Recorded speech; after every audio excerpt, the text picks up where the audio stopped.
আমি যখন প্রথম এই ছবিটির কথা ভেবেছি, এটা সম্রাটের লেখা গল্প এবং মিতালি সম্রাট এবং অমর্ত্য, তখন অমর্ত্য এফটিআইআই পুনেতে পড়াশোনা করছে, তখন ও কলকাতায় এসে লিখেছিল। তো এইটা যখন আমরা মোটামুটি ঠিক করেছি যে এই ছবিটা করব, তখন আমি প্রথম ঋতুকে বলি অভিনয় করার জন্য। আর মানে আমি বলবো যে এই গল্পটা নিয়ে ছবি যেই করুক না কেন, ঋতুকে ওই চরিত্রটাই দিত, আর অমর্ত্যকে এই যে পার্ক স্ট্রিটে ঘুরে বেড়ানো একজন ভ্যাগাবন্ড যে গান গায়, গান নির্মাণ করে, এটাই দিত। তো আমরা তখন ওই ছবিটা করব ঠিক করলাম। তো তখন আমি ঋতুকে গল্পটা শুনিয়েছিলাম। তো ঋতু আমার মনে আছে তখন ওর জন্যে কিছু একটা শুটিং চলছিল, তাই জন্যে ও পুরোটা মানে শুনছিল ওর বাড়িতে। শুনতে শুনতে আমার ন্যারেশনের শেষে, স্ক্রিপ্টের শেষে ওর এত চোখে জল এসে গেছে যে আবার নতুন করে কাজল ঘেঁটে গিয়েছিল এবং আবার নতুন করে মেকআপ করতে হয়েছে।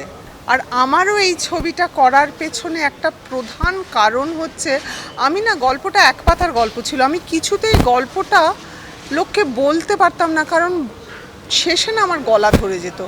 আমি ভাবলাম আমি এতদিন ধরে অভিনয় করি, এত ভালো ভালো চরিত্রও করেছি, নিতান্ত ভালো মানে খারাপ চরিত্র করিনি, খুবই আমি এত ইমোশনাল হয়ে যাচ্ছি কেন, কিছুতে মানে আমি এম্বারেসড হয়ে যেতাম যে আমার গলাটা ধরে গেল।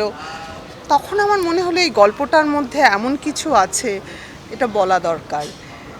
কয়েকটি মানুষ, তাদের গল্প, শহরের গল্প, এই শহরটা দেখে, পার্ক স্ট্রিট, নিয়ন আলো, মিউজিক।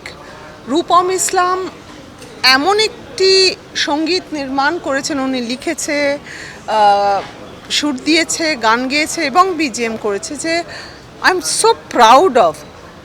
মানে ও তো এমনিতেই আইকনিক রকস্টার বাংলার, কিন্তু ও এমন গান করেছে, এমন নির্মাণ করেছে, যে ছবিতে যেগুলো আমি বলতে চেয়েছি তার এক্সটেনশন হচ্ছে গান, যেগুলো অমর্ত্যর এতে আছে, লিপে আছে। এবং আমার মনে হয় ঋতুপর্ণাকে একেবারে একটি অন্য স্বাদে, অন্য ভূমিকায় দেখা যাবে। অমর্ত্য এরকম চরিত্র করেনি। শুভাদা, আই এম সো, মানে এতে একটা কথা আছে না ক্রিকেটে, যে captain is as good as his team.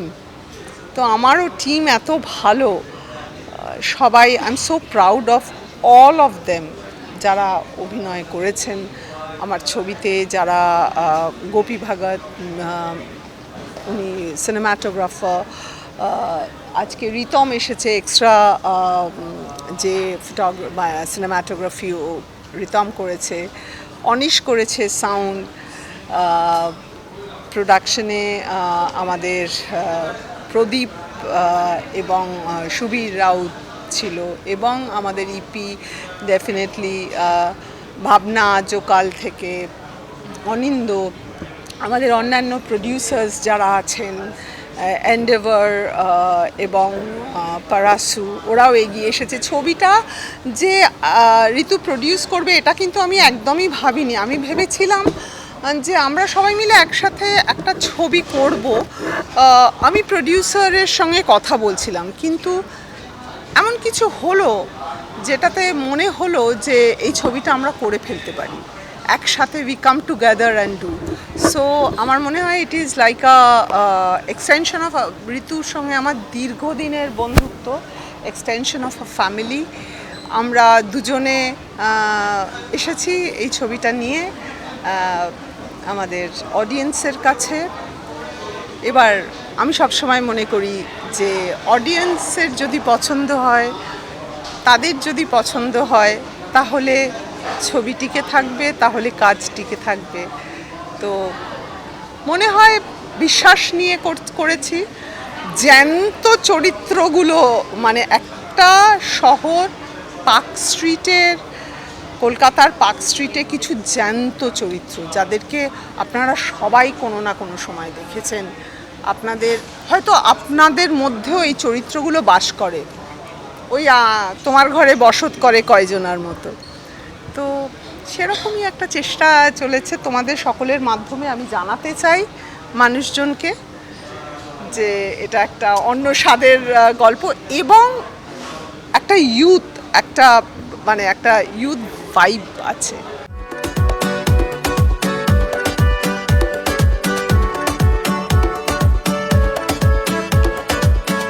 Special দিন, কারণ অবভিয়াসলি পোস্টার লঞ্চ হলো নেভার মাইন্ড ছবিটাকে আমরা একটু আন্ডার দ্য র্যাপসে রেখেছিলাম। আমরা খুব বেশি এটা নিয়ে কথা বলিনি কদিন, আর আমরা চেয়েছিলাম যে একটা দারুণ একটা ঝলক আসুক, এবং আই থিঙ্ক এই পোস্টারটা নিশ্চয়ই সবার একটা চমক হয়েছে, এবং খুব সুন্দর করে ডিজাইন করা হয়েছে পোস্টারটা। কেমন লাগলো পোস্টারটা?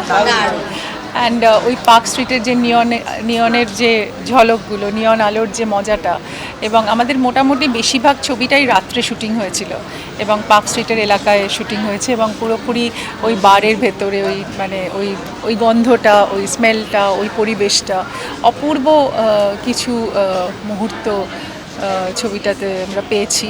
তো এটা আমার মনে হয় এই বিশেষ ছবিটার জন্য আমি চৈতি ঘোষাল এবং তার টিমকে নিশ্চয়ই অনেক কুডোজ জানাবো। তারাই আমার কাছে এই ছবিটা নিয়ে এসেছিল আমার শোনাবার জন্য অভিনেত্রী হিসেবে।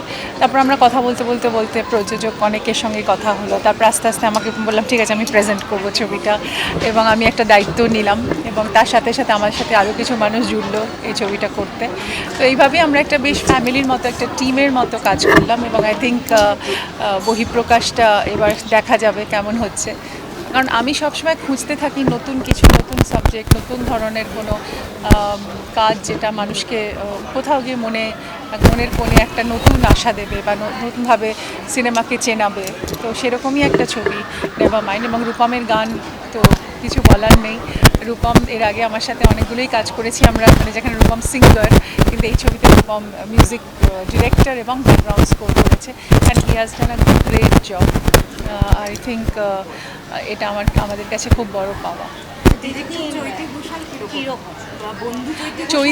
চৈতিদির সাথে আজকের না, বহু বছরের সম্পর্ক। যখন ছোট থেকে চৈতিদির সাথে মানে আমার আর Chaitidi we go back so long যে আমরা জানিও না কতদিন। মাও চৈতিদিকে ভীষণ ভালোবাসতো, আমার ফ্যামিলি সবাই খুব ভালোবাসে চৈতিদিকে ঠিক অন্যভাবেই চিনি অনেক বছর ধরে। কিন্তু পরিচালিকা হিসেবে মানে সাবজেক্ট শোনাবে, এখন ফোন করে বললো ঋতু জানিস তোর সাথে আমার ভীষণ দরকার, এক্ষুনি দেখা করতে হবে। তখন আমি বললাম আমি নেই এখন, আমি ফিরে এসে তোমার সাথে বসবো।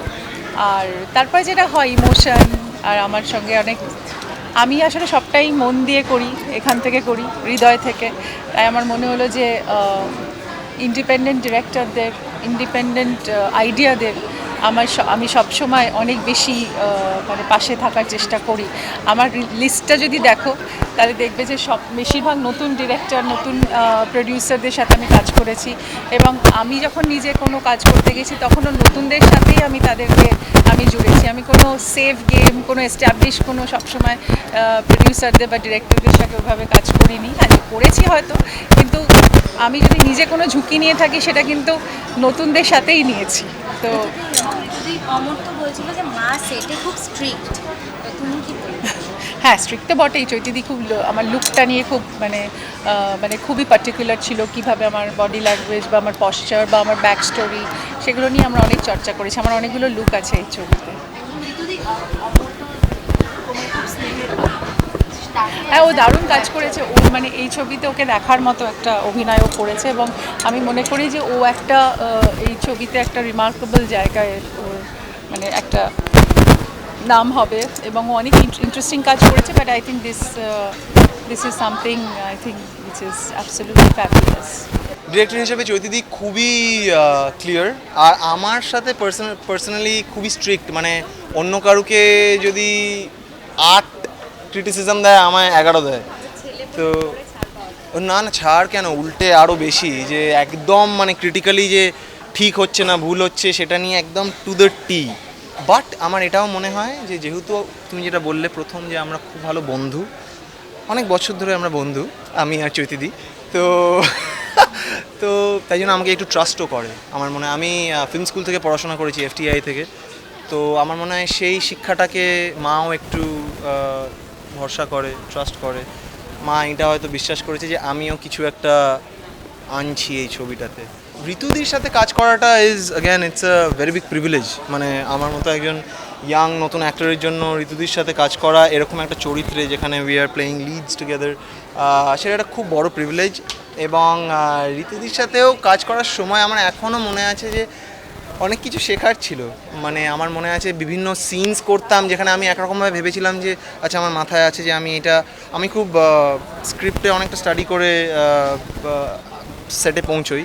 আর তারপর উল্টো দিক থেকে ত্রিনার চরিত্র, ঋতুদির চরিত্রে এমন একটা জায়গায় এমন একটা পজ কিছু একটা নিতেন যে আমার পুরো ক্যালকুলেশনগুলো গুলিয়ে যেত, বাট তখন একটা স্পন্টেনিয়াস কিছু বেরোতো। তারপর আমি ওই প্রসেসটা ট্রাস্ট করতে শুরু করেছি and lot to learn from her.